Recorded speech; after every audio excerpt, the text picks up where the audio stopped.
Blackhawks fans, welcome to another edition of the Four Feathers podcast. Cowboy, we were here last time, it was just you and I talking about Bo and Byram and the trade. And then we had Tony and our good friend Nick Newmeyer talk about the Bedard extension. I won't lie, though, Cowboy. I think we get to talk about the most fun one. Patrick Yeah, Kane is back with the Chicago Blackhawks. Cowboy, first off, a happy early birthday to you. thank you. And secondly, man, I mean, just let's get into it. How you feeling? I feel like this is one of the greatest birthday gifts I think I've ever received. Um, and just saying that Patrick Kane is Chicago Blackhawk once again, and it's so surreal. Waking up in the morning, and seeing that post, and seeing it from Friedman, and then you're like, "Oh, this is actually like real." And he's just one of those guys that when you talk about Mount Rushmore.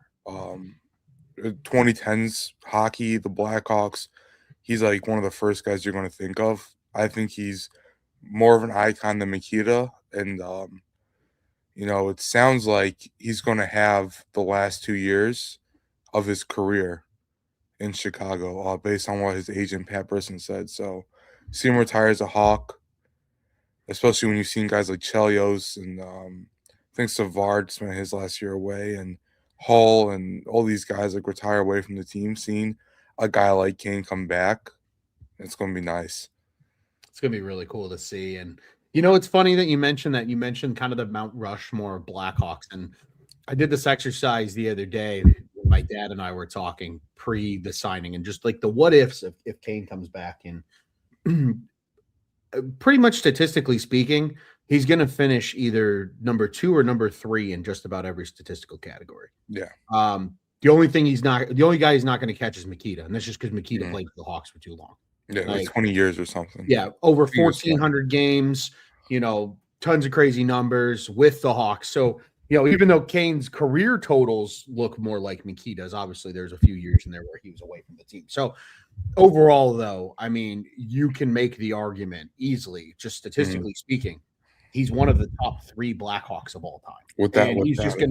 He's going to continue to add to that legacy now here in these next 2 years with, the next wave of Blackhawks playing alongside him, Connor Bedard, Frank Nazar, Anton Frondel, etc. A quick shout out, Cowboy, before we keep pushing this thing forward. Our good friends over at Obvious Shirts have released a Showtime 88 t-shirt. And it's really cool because within the fine print of the 88, it says Showtime is back in all little letters. And that's awesome. It creates the pattern. Go check it out at obvious_shirts on X if you're an X merchant. If not, just go to obviousshirts.com and you can check that out. And then you can go and use promo code ONTAPSports when you check out and save 10%. So quick shout out to our good friends over at Obvious Shirts. And I know I'm going to be buying one of those probably as soon as we get off this show, Cowboy. So it's going to be a lot of fun. And this is maybe the favorite part. Now, I don't know about you, Cowboy. There it is. I have continued to wear my black Patrick Kane jersey, especially last season with the return of the black uniforms. Those are so nice. Have continued to wear it even when he wasn't with the team. Now it just has even further purpose. But as Stuart says here in the comments, it's time to dust the Kane jersey out of the closet. I mean, this is Cowboy. I wrote the article this morning, and it was such a fun article to write because I almost effectively just woken up. So this was just raw, pure emotion off the top of my brain. And I said, there are a few things in this city that can shake a fan base in terms of excitement, let alone an entire city. Number 88 coming back to Chicago. It's surreal because, I mean, every Blackhawks fan woke up and immediately, like, paused their day for the rest of the day. It's pretty much a holiday at this point because it's one of those things that, like, we've been telling ourselves the past few years, always going to come back, never fully serious. And then you hear, Connor Bedard during his extension presser. And then you have Kyle Davidson going on the score, Kyle Davidson going on TSN. He's like, yeah, Kane is welcome back anytime you want. And you're thinking like, well, maybe this is actually going to happen. And then I was saying this in our room when we were talking about it, but each day that went on, it felt like the chance that Chicago would sign him it would just keep growing because the only way that he would choose Chicago over Buffalo is he really missed Chicago. Because Buffalo Mhm. wouldn't be able to pay him as much, but he's gonna have a chance to win. It's his hometown team. But you just kind of felt that like as Buffalo couldn't afford him as they kept moving this along, Chicago, obviously you're paying him $8 million a year. We'll get to that, but That helps. it helps and it worked. It really worked. It sure did. Yeah, Kane. And for those that haven't maybe seen it, it's a 2-year deal, $8 million average annual value. I think that's still a little poetic. I know everybody wanted the 8.8 million or the 4.4, so it was a total of 8.8 million. It's 2/8 is the way to think about it. Yeah. Two $8 million years. So he still gets that worked in, and it's also a full no movement clause for Patrick Kane. So this is not come back here. If you play really well, we'll ship you back to a contender to try to go win again. This is you is are like finishing your career as a Blackhawk, unless you decide to play an age 41 season, which if you God love you, because that's incredible if he plays that long. Cowboy, before we talk a little bit about the kind of dynamics I think that this brings to the team, because obviously there's so many ramifications, how the lineup looks, etc. Yep. I think Easy Jim is a great question here in our comment section. Do you think Patrick Kane is going to wear an A?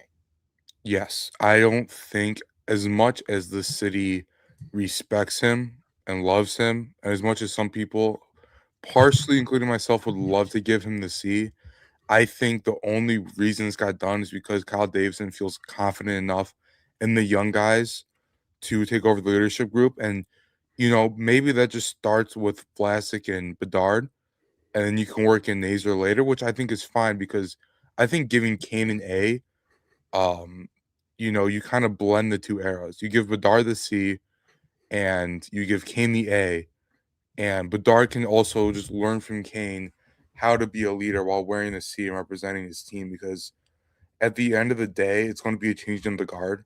And we're going to have to keep that in mind as excited as we are now that this is still Bedard's team and that Bedard is still going to be the name come November when he comes back. It's going to put the butts in the seats.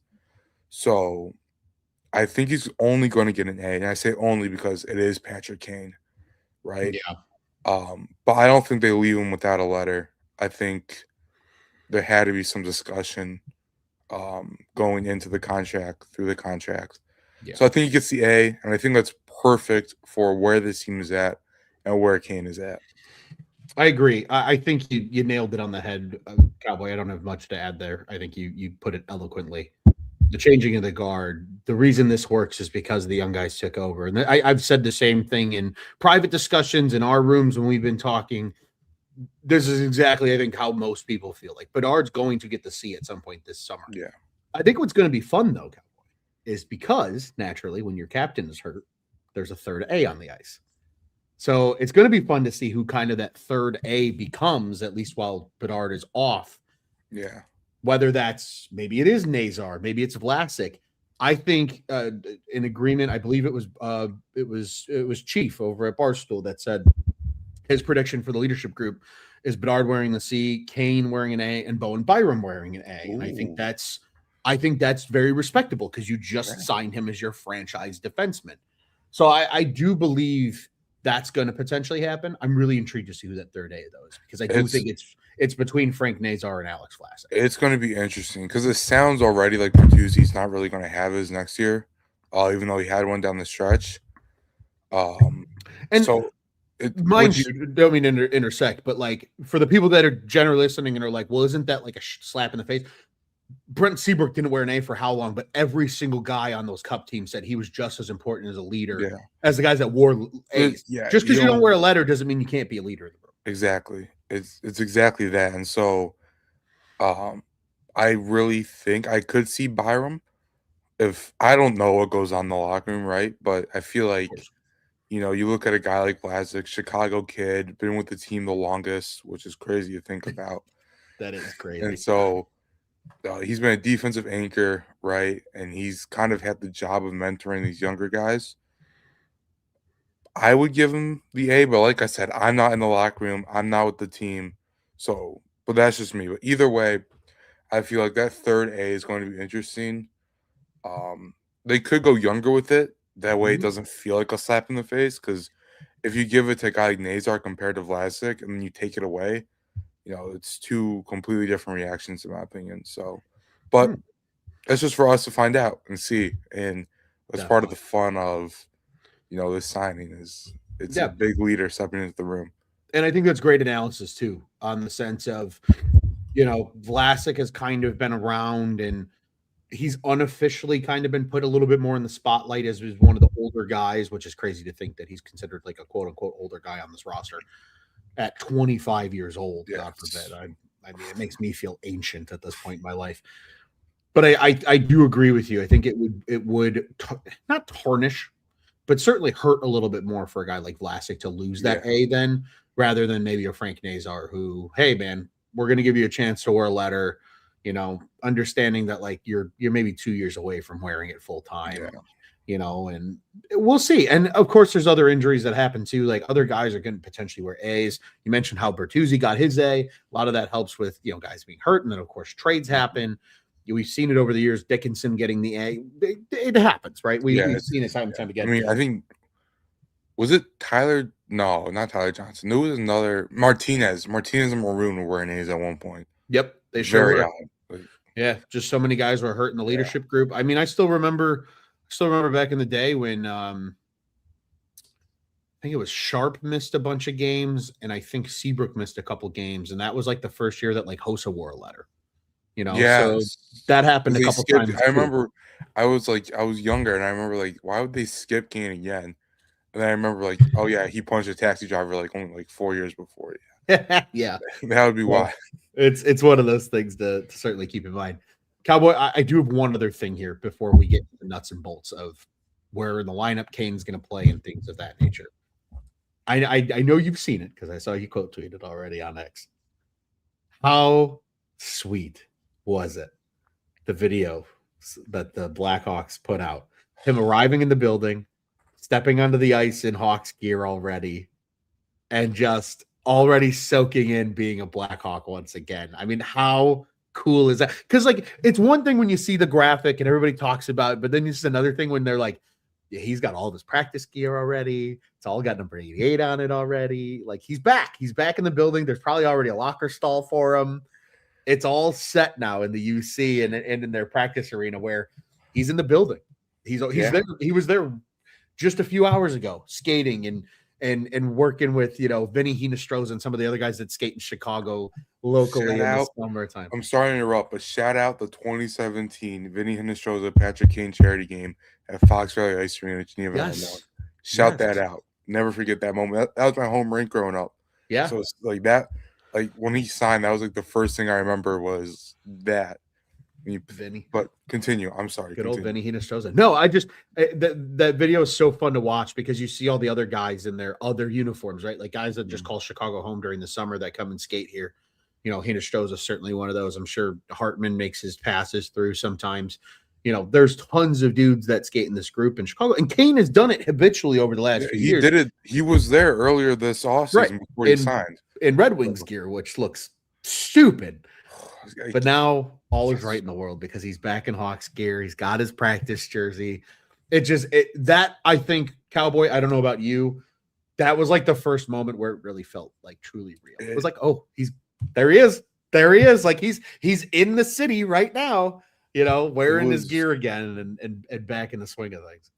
It was so surreal. And it's because it's that fact that I had never really known. I'm a younger guy, obviously, so I never really known a Hawks team without Kane, and so to see him back in the gear that I hadn't only really remember watching the Blackhawks with Kane and Tays, and so to see him in that gear coming back, I mean, I'm tearing up right now, and I was tearing up a little because it's something it's that nostalgia that Mike Bartner called a nostalgia slop. I have issues with that. He's just mad that John Tavares will never choose the Islanders again. Fact. But man, seeing Kane in those walking through the building and putting on that Blackhawks jersey, and like you said, it hits you. You're like, well, this is actually happening. This is real. This isn't Twitter GM. This is official, and it's just there's something about that. the real deal, man. Speaking of Jonathan Taves, did you see his quote as well in a text exchange with, I believe it was Mark Lazarus, of just how jealous he is that Yeah, Patrick he Kane did. I with think the he said Blackhawks? word for word. I bookmarked it because I wanted to read it later. It's a good one. It's a good quote, man. It's a good quote. I think if I remember, he said I congratulate him, and I'm so happy for him. I'm just really jealous that he gets to play for the Dude, Blackhawks again. I mean, here he said we were texting, and as happy as I am for him, I told him that I'm straight up jealous that he's going to play for the Hawks again. It's cool. It's cool, man. And I feel like that quote goes a long ways with people saying, like, obviously now it doesn't mean anything, but people for years were saying that Taves and Kane hated this org and this org hated them. Like there was bad blood between the two. At the higher levels they were saying Sure. that. So it was like it's really cool to see Taves come out and kind of say that. And we were talking jokingly about like who knows, maybe he comes back too, and we'll just do like a full reunion. That'd be cool. But I mean, it's full reunion tour. It's cool to get Kane back. And Davidson also said that until they knew Taves was retiring, they didn't really pursue Kane because it would have been kind of like a slap in the face to bring back Kane while Taves is still a free agent, right? So it was just like a perfect mix that brought Kane back, and to see all these alumni, not in the sense like where these Twitter trolls are like, yeah, everyone hates Kane and Taves at the higher ups, Faulkner, Davidson, all of that, right? So it's really cool to see, that Taves quote and be like, wow, like, I mean, that's just really cool. It's cool. It is really cool. This is a funny comment. I'm glad this was brought up from Stuart here in the comment section. It says, get Sodden for another stint. You know what? Did you see Paul Conroy posted a picture of Brandon Saad? And you know what? One of my favorite players of all time is Brandon Saad. He's one of mine as well. I love Brandon Saad. I was kind of rooting for Vegas just a little bit in the Stanley Cup final solely for the fact that Brandon Saad was on that team. He'd get another. I love Brandon Saad. I would rather have him than Jordan Greenway, honestly. I am a Brandon Saad truther, Cowboy. I know we haven't known each other as long, but my ties go long back to Saad. I still remember the day he was traded to Columbus. I was at work that day, and I had work till 5, and he got traded at like 4:00 in the afternoon. I literally did nothing for the last hour at work. I just sat there and moped. I was so sad that he was gone. I was so excited. I remember reading, like my dad and me were like talking, and then we saw the news that Saad got traded to Chicago, and we got really excited. And then we found out it was for Panarin, and we got really upset. But for those 3.5 minutes that we thought it was Saad coming back, man, oh man, we were elated. And then we found out the package, and that was sobering, to say the least. Yeah, that was I remember that day. I still remember that day. I was sitting inside a Red Lobster when those trades happened because that was the same day that Jalmerson went too. And was that the day of the draft or before the draft? I can never remember. I think it was the day before, if I remember. I think it was because it might have been. You know what? It might have actually been the day of. It was either the day of or day before. I think it was the day of because I think it was at this point. I think it was a Friday.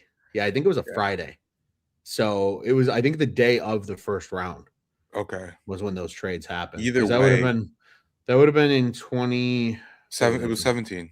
It was 2017. 17 going into 18 because then it was before the draft then because I attended the draft when it was in Chicago in 2017. I did too. I went day one. I went day one and day two. We went like a bunch of sickos on day two, man. Like it was just nobody knows anybody's name, and it was just whatever. It was totally.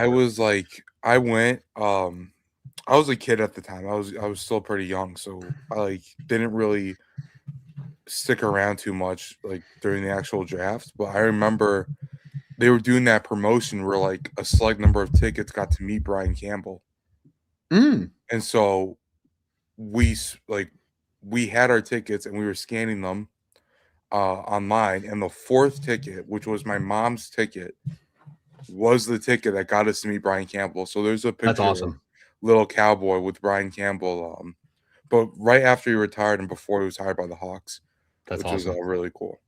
That is really cool. That's a fun little piece of Blackhawks Cowboy lore to share here today. All right, Cowboy, let's get into it. Let's get into the nuts and bolts. Let's go. Let me pull up Buckpedia. All right. I have sat here and probably even before Kane signed, just the gymnastics of wondering where he would play.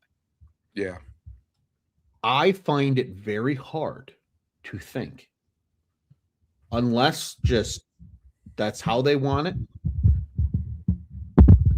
I almost wonder if Kane doesn't play with Bedard initially. I've heard that. I think after the initial, oh my God, this is happening, I've heard a lot of buzz that it's going to be Kane Frondell. I think that's the moneymaker because of Frondell's shot. I think so too. And I think they're really sold open up Bedard.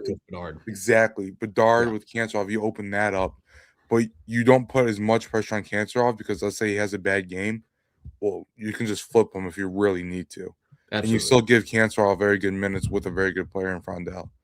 So I think you run Frondell Kane for as long as you can take it, and then you slot Bedard back into that center spot, and you keep what would be line 1 intact apart from Bertuzzi, and you just move that down to line 2. But now, I mean, who's going to play left wing? Honestly, that might be the better question. Yeah, that might be the better because question. You have Bertuzzi line 1, and it's going to be Bertuzzi, Frondell, and Kane to start the year most likely. Very good line 1. Not great, but it's solid, strong. So Bedard comes back. You have probably Bertuzzi, Bedard, Kanserov line 1, and now you have Kane, Frondell, Green, Teravainen, Donato. I mean, I think they're gonna have to play maybe more Lardis, but I've heard that Lardis could be starting in the AHL again. So you that would be kind of crazy to see too. Yeah, I think a perfect case scenario, the way I look at it, if you're playing, let's say it's the doubles, right, or the pairs, as Davidson's talked about a little bit this offseason, right? Kanserov, Bedard, and Kane and Frondell. I sit there and say, at that point, maybe, just maybe, Ryan Green and Tyler Bertuzzi probably are your best options, strictly for the standpoint of who's going to go into the corners, right? Who's going to dig pucks out? You kind of need that guy on every line. Back in the day, it was, like Hossa, Taves, and Saad all did it, right? But even when Kane was playing with guys, like Kane would play with Saad a lot because of that reason. Kane would play with Patrick Sharp a little bit sometimes because of that reason, because Sharp was willing to kind of go into the corners. I think they're going to need that guy on those two lines. I could see Ryan Donato getting a cup of coffee up there potentially as well, and especially maybe early on with Bedard too, and from a draw standpoint, just another guy that's a lefty that can take a draw. I really wonder how they're going to construct that left wing spot. Really, in the top 6, I think both left wing spots in the top 6 are fascinating because you've got your right wingers sifted out now with Kane and Kanserov. You have your centers sifted out. Where does Frank Nazar play? Is he your third line center? Is he one of those two left wingers? My best lineup would be Bertuzzi, Bedard, Kanserov, Kane, Frondell, and then either one of Moore or Nazar. I think Moore can go into the corners for you. I mean, definitely. The way he hurt his leg was literally he went full speed into the corner and he got an assist on that play. I mean, people do not give, because he's a little bit of a smaller guy to be your corners guy, but he's still 6'1", 180. I mean, he's strong too. Yeah, pound for pound. So I wouldn't mind him in that left wing spot. And then you have Frondell too, to be a go big into the corners behind the net, because he's a big boy, right? He's 6'3", 210. So that would be my best lineup. But I think the question that ends up happening, or in my brain, is really just Who do you value more as a center, Oliver Moore or Frank Nazar? I think that's got to be the question too. And the way I see it, I think Nazar's the better player, but I think as a third line center, Moore is very solid. I think Moore's the better fit. Yeah. I also And think he just plays better at center because he's able to utilize his speed to open up the middle of the ice a little bit. Exactly. And that all of a sudden that makes that third line look really good if it's, if it's a combination of Nick Lardis, Oliver Moore, and maybe Teuvo Teravainen. That's a very defensively responsible I had line. Line 2 going into this year prior to all the moves we made. Nazar, Moore, Lardis. That was my line 2, and then Frondell was going to be on the wing. But obviously, we brung in Cancer from Russia. We've gotten Kane. So everything could shift a little bit. But, I mean, I think those are two guys. I really like Moore's game. I'm still iffy on Lardis. I think he can be a very good finisher. But to have his own line kind of to be like the vocal point of that third line is still a little bit too much. Yeah. So. I think I will say with Lardis, I think him and Moore had a very clear chemistry at the times that they did play with one another. Yeah. And I enjoyed watching that. I think there's something to be had from that. And I think especially if you put Teuvo on that wing because of his two-way game ability, he's a very defensively responsible winger.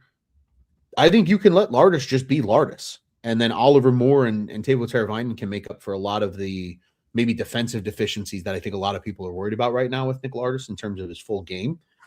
And then you bring a little bit of a scoring punch to your third line. Because I also think, I know we're getting a little bit away from Patrick Kane here as we go down the lineup, but I think that fourth line of potentially Ryan Donato, Jordan Greenway, and Cole Smith is going to be not only fun, but also a very respectable fourth line. And it's been a while since the Blackhawks. That's a fourth line. I mean, you're talking about Greenway was on Buffalo. Mm-hmm. And then Cole Smith was on Vegas. Yeah. And Donato was a second and third liner last year. So it's not the worst fourth line in the world. For what they do, for the roles they filled, they're very good at it. Yeah. Right. I think that's what they need is a line that's going to roll out start making identity, and then as you work towards the future, you can get guys like Spellacy towards the end of this year, maybe Boisvert now that he's gained almost 20 pounds of muscle. He looked big. Yeah. He apparently went from like 190, 185 to 205, which is crazy. Yeah. That's an insane transformation in one off season. Yeah. A couple quick comments here. Windy City Hockey. So happy Kaner's home. And he says Moore plays better as a center than a winger. Center suits Moore's game well. And I agree wholeheartedly. I think that's where I'm at, where Nazar's a bit too skilled to be playing on the third line also. Yeah. In the same argument, though, Nazar is good enough in terms of offensive ability where you saw it at times late last season. Like he kind of he can kind of carry his own line, right? Yeah. Offensively speaking. Like that was something that the Blackhawks always loved about Brandon Saad. I think too, we have to think about is I would rather have Nazar than Frondell at center. I think Frondell is more of a natural winger. And that's how he's been most of his youth career and then his professional career in the SHL. He was always a winger. And it's not until now that he's really being utilized as a center. Yeah. So I'm not knocking Nazar's play, but I think in terms of pure centers, Moore might be our best pure center in terms of defensive ability, face-offs, his breakouts. Like Bedard's fine, but if I had to throw someone in to win a face-off, Moore would be at the top of that list, honestly. Yeah, I agree wholeheartedly. I think Oliver Moore he brings so much to the center room. And again, I also think they have enough guys that can play center. Mm-hmm. That you can have some of that, that moving around a little bit of the lineup. Things can get a little weird. What they're going to roll out on September 29th against the Vegas Golden Knights. It's going to be completely different. The other thing, I'm not saying they're going to do this, but if push truly comes to shove, Roman Kanserov played center half the year in the KHL. We have guys everywhere in the lineup that can play center. Yeah. Not saying they will play center, not saying they're going to be utilized as center in the future, but they can. Kanserov did it. Frondel's done it. Nazer's done it. Moore's done it. Bedard's done it. So in that regard, there's a lot of flexibility in this lineup with these younger guys. Yeah, definitely. And I think too, on top of it, like when you have like this is the complete opposite problem the Blackhawks had during the Cup years. They had too many wingers and they were trying to find people to play center. Yeah. And now they have too many centers and they have to find wingers. Find players. Which is way easier to do. Like Yeah. it's way easier to take centers and put them out on the wing than the other way around. So it's a great problem to have. And then again, no matter who's playing center on the second line, the good chance they're probably playing with Patrick Kane, who I know a lot of people are like, well, you know, what does his production look like? And this guy's coming off a 57-point season in only 67 games. I mean, that's still elite production at 37 years old. Very much so. And people are saying, "Oh, he's going to suck." Oh, like he's got flaws. He's a 38-year-old hockey player who's never known for his defense. No, but that's not what he's here to do. The idea of him playing with a guy like Nazer on the other ring, or even like Green, where he can kind of pick up that slack along the boards, because you're utilizing Kane for the fact that you've never had a true playmaker for any of your young players. Bedard's been all alone. Nazer's been all alone. Frondel had to play with Mikheyev on line 2. Not knocking Mikheyev, but Mikheyev's going to be a third or fourth line guy for the Tampa Bay Lightning. It's simply you never had a playmaker, and you pass on Demidov, and now you have Kane, and people are saying this was a bad sign. Well, you can't have your cake and eat it too. And I think what Kane's going to bring to this, especially this power play, we're going to touch on it later, I'm sure. But Kane brings a dynamic playmaking to whoever he plays with that we have not seen in this new era, apart from Bedard. And then you're able to match one of Nazer and Kane, or Nazer and Bedard, or like you can mix and match now. You have the flexibility to do that.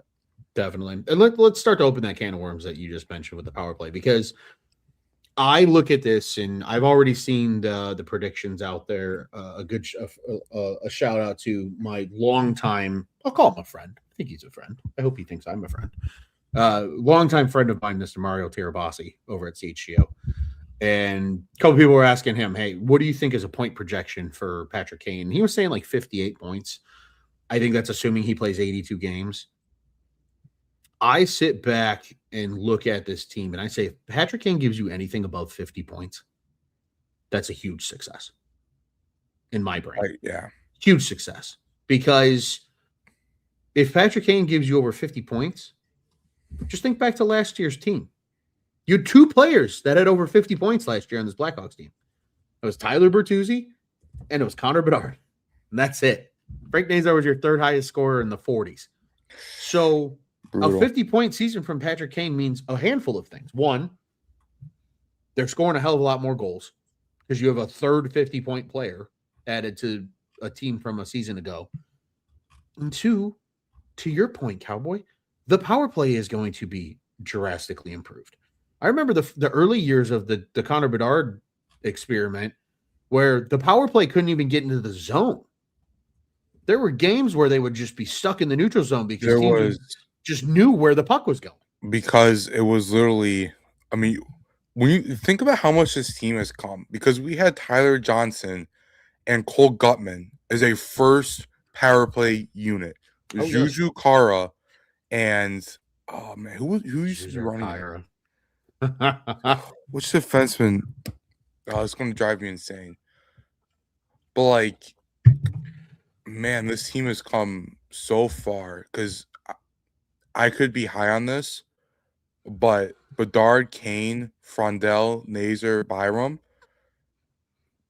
that's pretty nasty. That's pretty sick. And you know what's crazy too? Think about this, Cowboy, and this is how I'm starting to mentally think about it a little bit. I think Frondel's shot is his best weapon. Yes. I think there's a world. And we also know that Kanserov knows how to play the bumper role on the power play. And he's talked about it already in some of his interviews. Your first power play, in theory, just for shits and giggles in a world, could be Kanserov at the bumper. Bertuzzi is your net front presence. and then Bedard and Kane on the wings with Byram at the point. And then you have Frondell and Nazar, who can be on your second unit. And now all of a sudden, for the first time since this team was winning Stanley Cups, you could have 2 power play units that are actually worth something. They're actually good. Yeah. I mean, think about just in the 1 year, we had Teuvo Teravainen, at one point Jason Dickinson, at another point Nick Foligno, all last season on the power play. Not for extended periods, but there was games where all 3 of those guys, especially Teravainen, were playing on power play 1. Yep. That's kind of sickening to think about. I'm kind of sick thinking about that. And not like a good sick, like a physically ill, wow. I want to throw up, yeah. And now we have a power play quarterback in Byram, Yep. right? Where he ran PP2 for Buffalo, which is, I would consider one of the better PP2s in the league, especially in the playoffs. But you have Byram running the power play. You have Bedard, and you have Kane setting him up. And like you said, I think you can go either Kanserov or Nazar, depending on how confident you are. But I think the other thing we need to talk about is the first part of the year, too.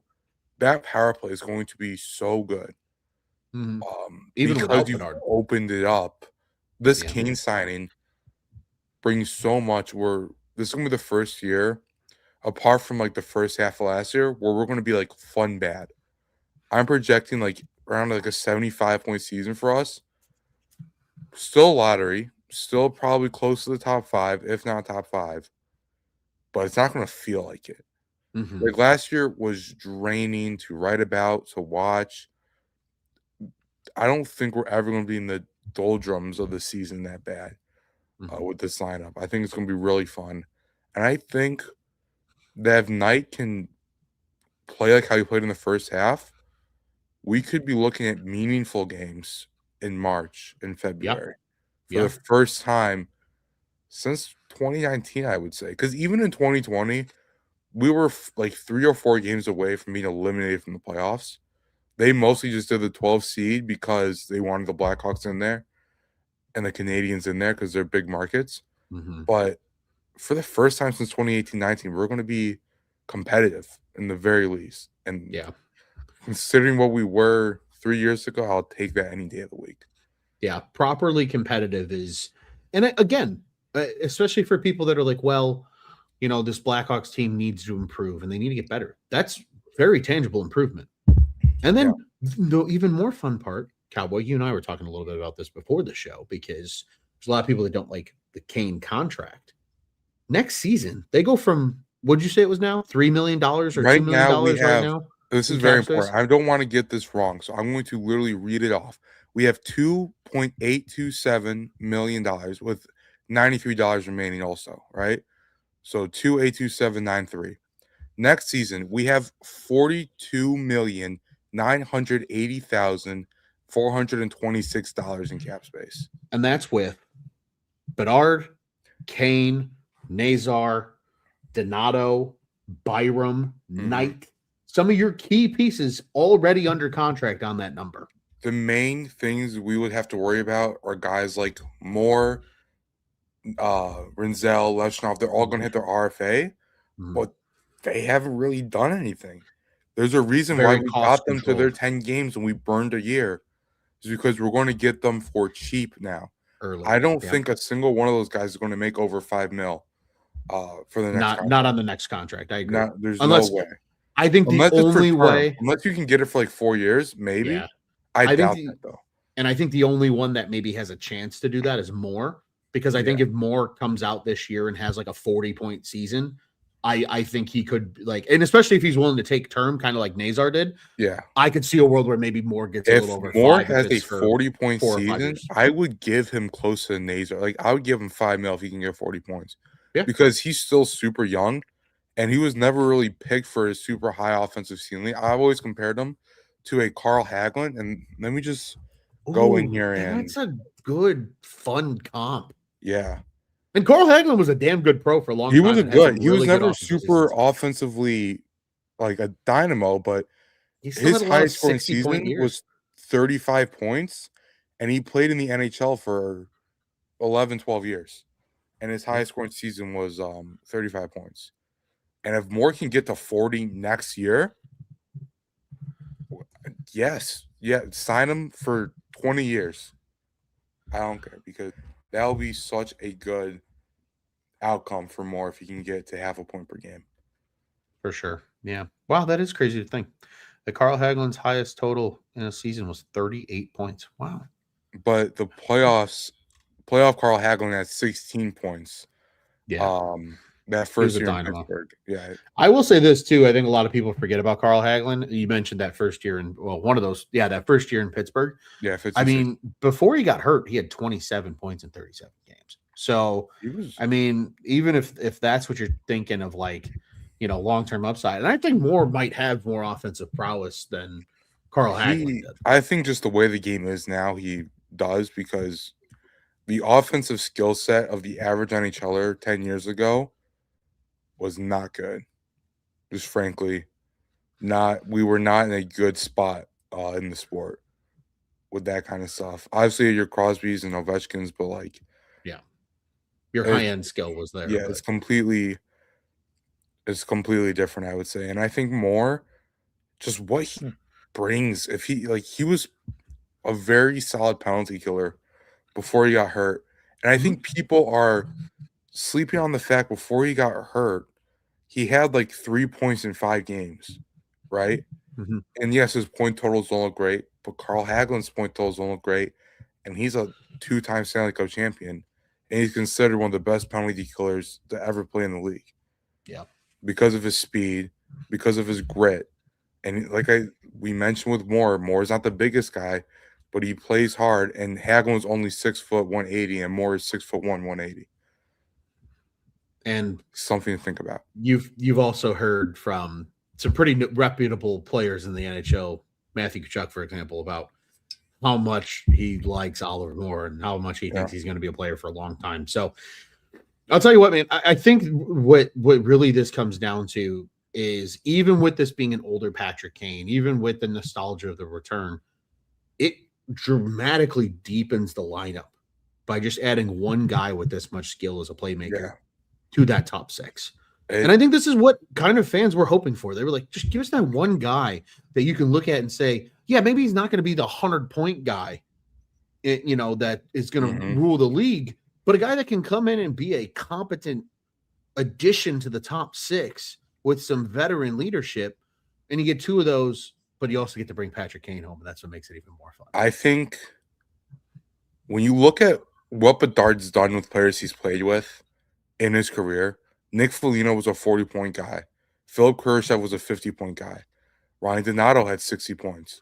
Tyler Bertuzzi had his best career year. I think he had 33 goals, 35 goals. 32 goals, but yeah. 32 goals. That's with nobody. Respectfully to those guys, none of them are really considered top sixers at the time they came to the Blackhawks and the time they were playing with the Blackhawks. Mm-hmm. Patrick Kane was still a top 6 player for a Detroit team that was pretty much held back by their own incompetence at GM. That should have been a playoff team.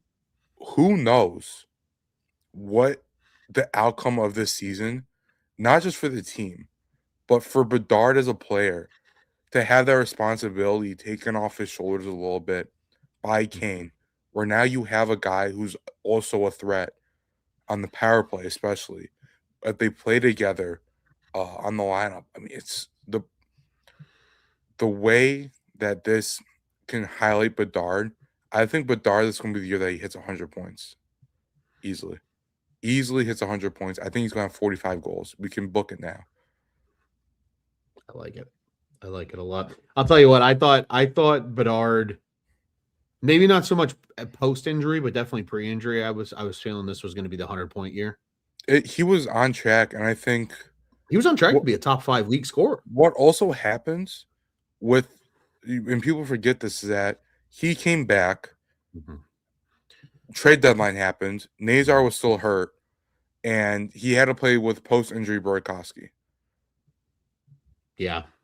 I think post-injury Burakovsky, you can only do so much as a player when your line mate, it has 3 points in 34 games.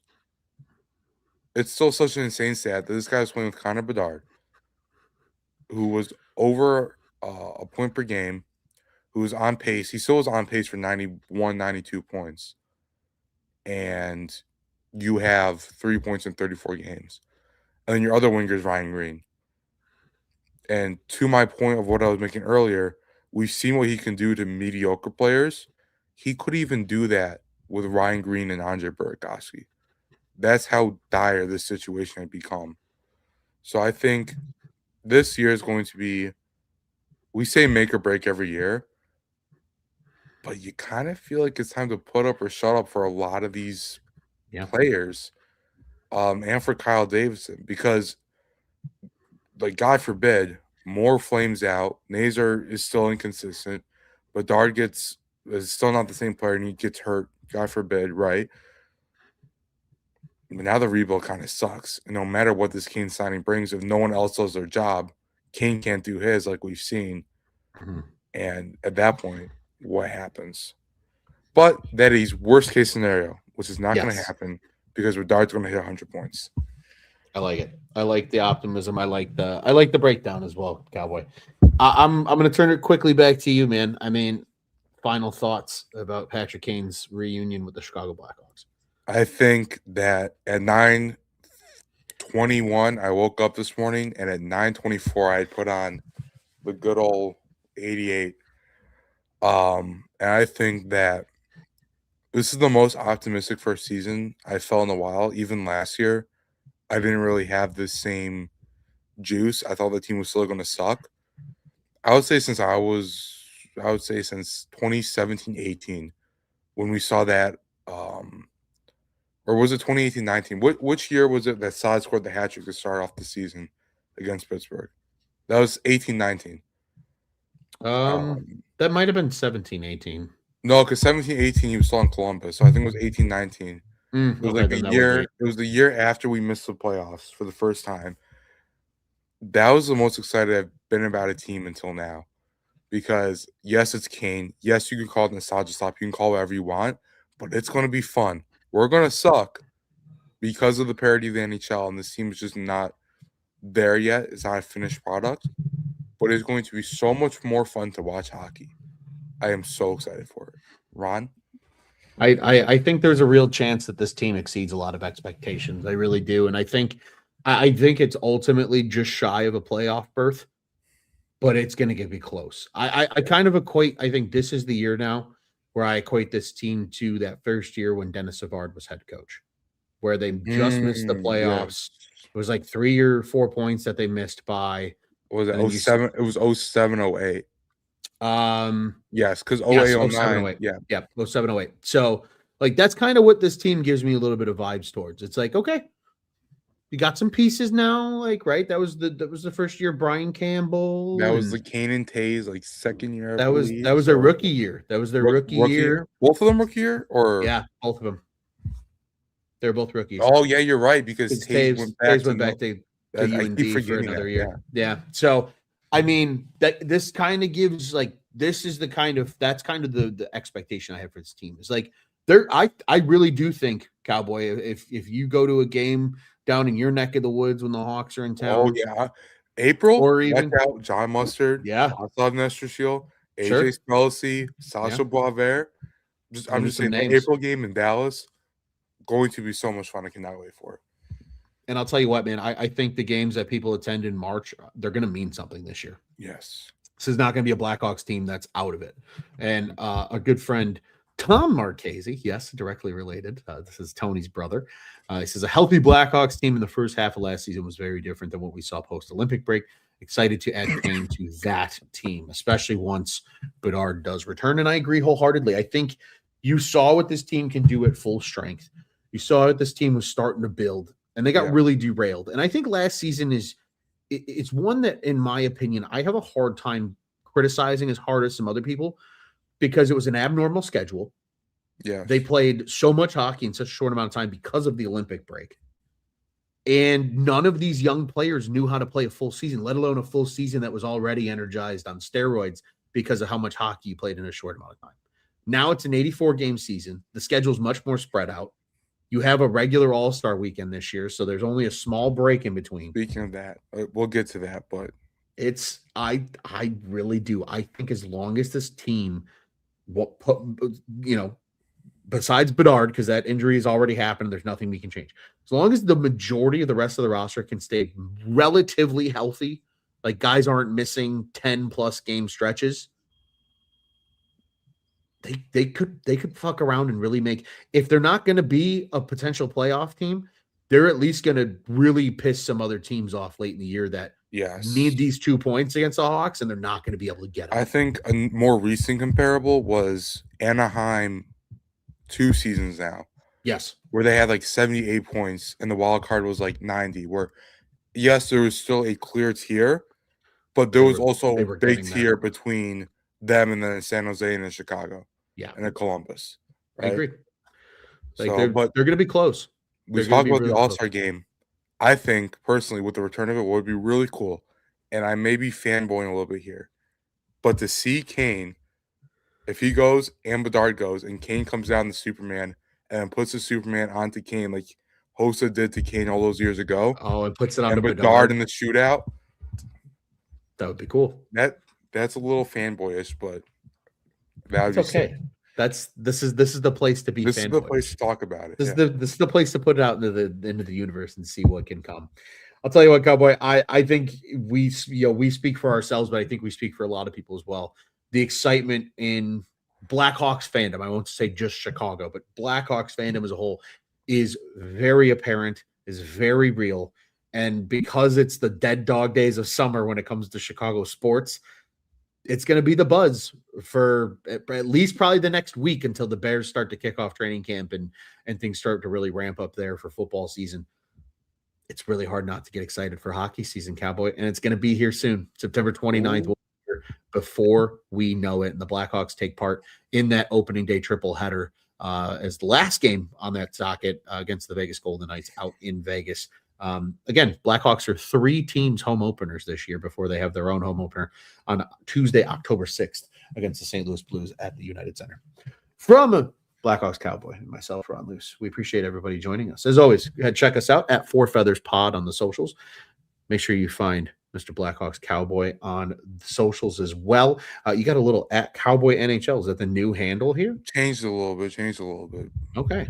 I like it. I like it a lot. New little tweak for our boy Blackhawks Cowboy. I am always loose on tap, and be sure to follow the rest of the gang as well. Of course, head over to ontapsportsnet.com and at ontapsportsnet on the socials. Be sure to check out the YouTube channel as well. If you haven't already, subscribe, hit that bell button, when all of our great shows, just like the Four Feathers podcast, go live on the platform. Once again, ontapsportsnet.com and at ontapsportsnet on the socials. Be sure to check out what is on tap in Chicago sports. Cowboy, this was fun. It's been a good day in Blackhawks fandom. Great day. We're going to ride this into the weekend because, as everybody knows here at Four Feathers, the weekend starts on Thursday. Yep. And showtime is back in the Windy City. Cowboy, what do you say? Let's go Hawks. Let's go Hawks.